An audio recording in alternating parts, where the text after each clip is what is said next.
आत्मज्ञान के बाद क्या होता है? स्वपरिचय की प्राप्ति। व्यक्ति जान जाता है कि वह नाशवान शरीर नहीं बल्कि अविनाशी आत्मा है जो जन्म और मृत्यु से परे है। मोह माया से मुक्ति। संसार के प्रति आसक्ति कम हो जाती है। व्यक्ति जानता है कि सब कुछ क्षणिक है, इसलिए वह भीतर की शांति में स्थित होता है।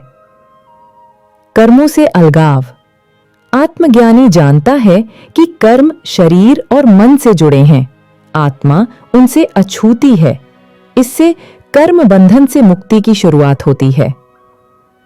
मृत्यु का भय समाप्त होता है।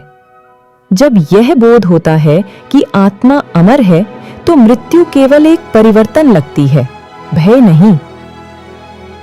साक्षी भाव की जागृति। आत्मज्ञानी व्यक्ति जीवन की घटनाओं को एक दृष्टा की तरह देखता है, बिना उसमें उलझे।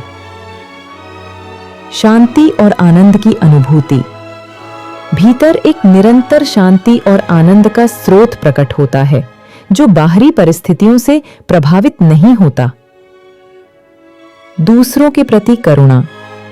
जब व्यक्ति अपने भीतर की चेतना को पहचानता है तो वह सब में उसी चेतना को देखता है। इससे सर्वभूतों में एकता का अनुभव होता है। आत्मज्ञान के बाद की स्थिति को कैसे समझें? गरुड़ पुराण, उपनिषद और आधुनिक संतों जैसे दादा भगवान के अनुसार आत्मा न तो जन्म लेती है न मरती है, वह सदा अपने स्वरूप में स्थित रहती है। अज्ञान के कारण ही आत्मा को बार बार जन्म लेना पड़ता है, लेकिन आत्मज्ञान के बाद ये चक्र टूट सकता है। शरीर नहीं, मैं चेतना हूँ। शब्द नहीं, मैं मौन की ध्वनि हूँ। सांसों के पार, विचारों के पार, मैं वो हूँ जो सदा से है और सदा रहेगा। न जन्म मेरा, न मृत्यु मेरी। मैं समय के बाहर की एक किरण हूँ। जब मन थमता है और दृष्टा जागता है, तब मैं स्वयं को देखता हूँ, निर्विकार, निस्पृह।